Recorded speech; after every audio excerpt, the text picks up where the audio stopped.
Caste census के नाम पर पॉलिटिक्स।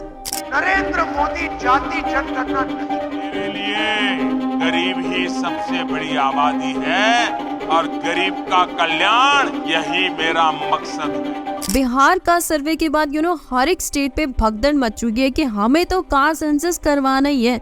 आंध्र प्रदेश, राजस्थान, उड़ीसा, महाराष्ट्र, असम, कर्नाटका, जो लोग ये सोच रहे हैं कि कास्ट सेंसस 2011 से नहीं हुआ, रियलिटी तो ये है कि 1931 से नहीं हुआ। तो आज इस वीडियो में मैं आपको कास्ट सेंसस के बारे में ऐसे बातें बताऊंगी जो आपने कभी सुनी भी नहीं होंगी। तो वीडियो को शुरू करते हैं। चलो मैं आपको ऐसे समय में लेकर चलती हूँ जब कास्ट सिस्टम से पहली बार लोगों को पहचाना गया था। उसे हम कहते हैं वर्नास। एक्चुअल में कास्ट सिस्टम पर बहुत सारी थ्योरीज हैं, जिसमें से ऋग्वेदा के अकॉर्डिंग पुरुष ने अपने आप को भगवान को त्याग करके ह्यूमन सोसाइटी को बनाया था, क्योंकि उनके अलग अलग बॉडी पार्ट से 4 वर्नास बने थे। वर्नास का मतलब colour, character, quality, property, nature, species and so on, जिसमें से सबसे ऊपर आते थे ब्राह्मण्स, जिनको इंटेलिजेंट और एजुकेटेड माना जाता था। हाथों से बने थे क्षत्रियास, जो कि रूलर्स और वॉरियर्स थे। थाई से बने थे वैश्य, जो कि आर्टिस्ट, मर्चेंट्स, ट्रेडर्स और किसान थे। पैरों से बने थे शूद्रास, जिनको लेबर क्लास में कंसीडर किया जाता था। काफी सारी थ्योरीज मानती हैं कि 5th कैटेगरी भी थी, जिसमें उनका कोई वजूद ही नहीं माना जाता था, मतलब अनटचेबल। वो है दलित्स।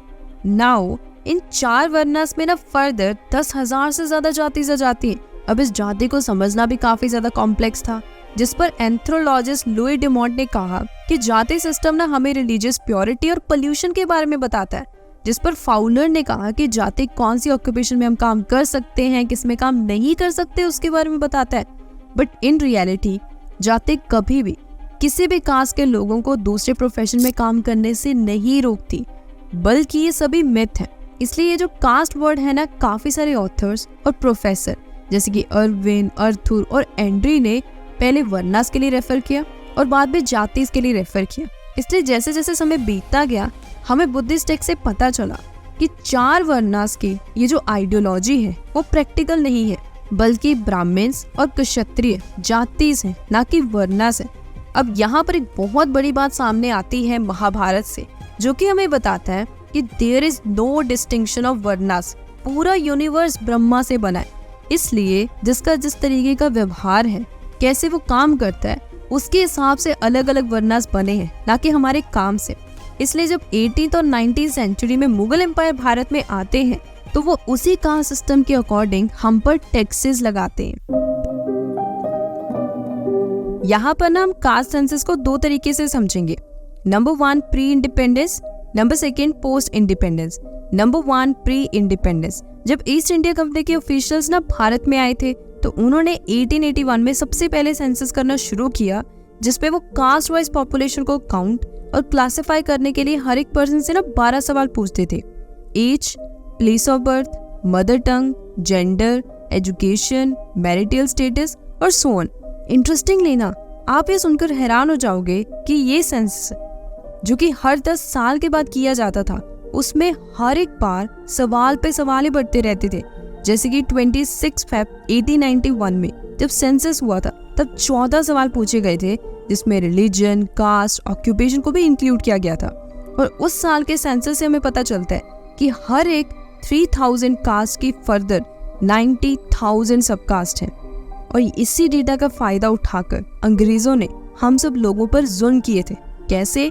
क्योंकि वो इसी डेटा का इस्तेमाल करके पता लगाते थे कि कौन जॉब के लायक है और कौन जॉब के लायक नहीं है, वो भी कास्ट को देखते हुए। क्योंकि 1860 से 1920 तक अंग्रेजों ने एडमिनिस्ट्रेटिव जॉब, सीनियर अपॉइंटमेंट्स के लिए सिर्फ अपर कास्ट के लोगों को प्रेफर किया। इतना कम था कि क्रिमिनल ट्राइब्स एक्ट 1871 बनाकर इन कास्ट के लोगों को, जिनका डेटा आप स्क्रीन पर देख सकते हैं, उनको क्रिमिनल बाय बर्थ का दर्जा दिया, जिसकी वजह से इनका एक जगह से ये कहाँ जा सकते हैं, किसके साथ बैठ सकते हैं, किसके साथ रह सकते हैं, क्राइम हुआ है चाहे नहीं हुआ है, सबसे पहले शक इन्हीं पर किया जाता था। 1931 में 237 और कास्ट को क्रिमिनल कास्ट की लिस्ट पे शामिल तक किया गया। 1900 में लैंड अलाइनेशन एक्ट बनाकर कौन लीगली लैंड खरीद सकता है, किस कास्ट के लोगों को बेच सकता है, ऐसे रूल्स तक बनाए गए। इसीलिए ना डॉक्टर BR अम्बेडकर ने रिक्वेस्ट की कि हर एक डिप्रेस्ड क्लासेस को इलेक्शन में वोट डालने का हक दिया जाना चाहिए, उनको भी इलेक्शंस में सीट दी जानी चाहिए। पर इस पर महात्मा गांधी जी का कहना था कि इससे तो हिंदू कम्युनिटीज 2 ग्रुप्स में बट जाएंगी। इसीलिए 1932 में महात्मा गांधी जी हंगर स्ट्राइक पर उतर आते हैं। इसीलिए इस मैटर को क्लोज करने के लिए फाइनली पूना एक्ट लाया गया, जिसमें हर एक कम्युनिटीज ने अपने साइन किए और जो पहले 80 सीट्स दी जानी थी उसकी बजाय 148 सीट्स दी गई। पर गांधी जी ने अपनी स्ट्राइक, अपना फास्ट मृत्यु तक कायम रखा। आजादी के बाद हमारे संविधान में आर्टिकल 341 SC और आर्टिकल 342 ना ST कम्युनिटी के लिए बनाया गया, जिसमें स्टेट गवर्नमेंट अपने स्टेट का सर्वे करके ना पता लगाती है कि कौन सी पर्टिकुलर कास्ट और ट्राइब के लोगों को SC और ST कैटेगरी में डाला जा सकता है। फिर ये रिपोर्ट प्रेसिडेंट को दी जाती है और प्रेसिडेंट अनाउंस करते हैं, ताकि उन लोगों को वेलफेयर स्कीम, गवर्नमेंट जॉब्स और एजुकेशन के लिए जो रिजर्वेशन है ना, उसके फायदे मिल सके। पर सवाल आता है कि OBCs को रिजर्वेशन कब मिली? ये मिली थी 1991 में, क्योंकि ना 1978 में मोरारजी देसाई ने मंडल कमीशन बनाई थी, जो कि सोशली और एजुकेटेड बैकवर्ड क्लास का ना पता लगाने के लिए थी, जिसमें रिपोर्ट ने कंक्लूड किया कि देश में 52% पॉपुलेशन OBCs कम्युनिटी की है, जिनको 27% रिजर्वेशन दी जानी चाहिए गवर्नमेंट जॉब्स और यूनिवर्सिटीज में। उस समय VP सिंह की सरकार थी, तो उन्होंने ना इस रिजर्वेशन को पास कर दिया। पर जैसे इस रिजर्वेशन को पास किया गया, देश में मैसिव प्रोटेस्ट होने लग गए। आपको याद हो, दिल्ली यूनिवर्सिटी के राजीव गोस्वामी ने खुद को आग तक लगा ली थी, जिसको अपना सिद्धांत मानते हुए कई कॉलेज स्टूडेंट्स ने सेम करना शुरू कर दिया। और इस एक्शन के बाद बेशक VP सिंह ने अपनी पोस्ट से रिजाइन कर दिया, पर यह रिजर्वेशन कायम रहा, जिसके बाद ना 1992 में सुप्रीम कोर्ट ने कहा कि ये रिजर्वेशन 50% से ज्यादा नहीं होनी चाहिए, और जिन लोगों की इनकम 1 लाख रुपए है उनको इस रिजर्वेशन का फायदा नहीं मिलेगा। इसे हम कहते हैं क्रीमी लेयर, जो आपने इतना ज्यादा सुना होगा कि क्रीमी लेयर कौन सी होती है। बाद में ना यही इनकम नंबर क्रीमी लेयर का इंक्रीज किया गया। 2004 में 2.5 लाख, 4.5 लाख, फिर 6 लाख और आज 8 लाख कर दिया गया। पर यह क्रीमी लेयर का कॉन्सेप्ट SC और ST कम्युनिटी पर लागू नहीं किया गया। बाद में इसको चैलेंज किया गया, इसलिए 2018 में इस कंसेप्ट को SC और ST कम्युनिटी पर अप्लाई किया गया। पर फिर से 2019 में सुप्रीम कोर्ट में चैलेंज किया गया कि ये एग्जेम्पशन SC और ST कम्युनिटी से हटा दी जानी चाहिए।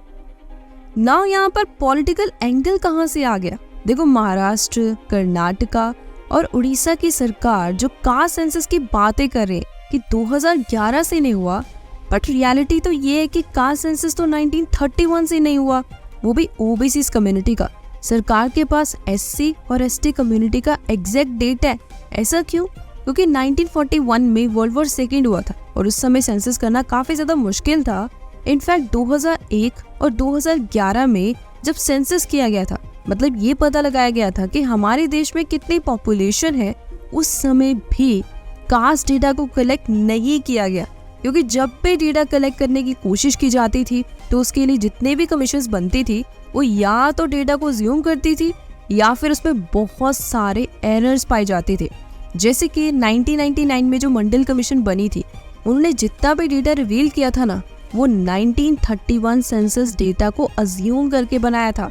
सेकेंड, 2011 में जब हर एक पार्टी डिमांड कर रही थी कि कास्ट सेंसस होना ही चाहिए, तो कांग्रेस पार्टी के UPA अलायंस ने social economic and caste census किया और उसमें से 2015 में सिर्फ सोशल इकोनॉमिक पार्ट का डेटा रिवील किया था और उसमें ही 1.45 करोड़ एरर्स पाए गए थे और कास्ट सेंसस का डेटा आज तक रिवील नहीं किया गया।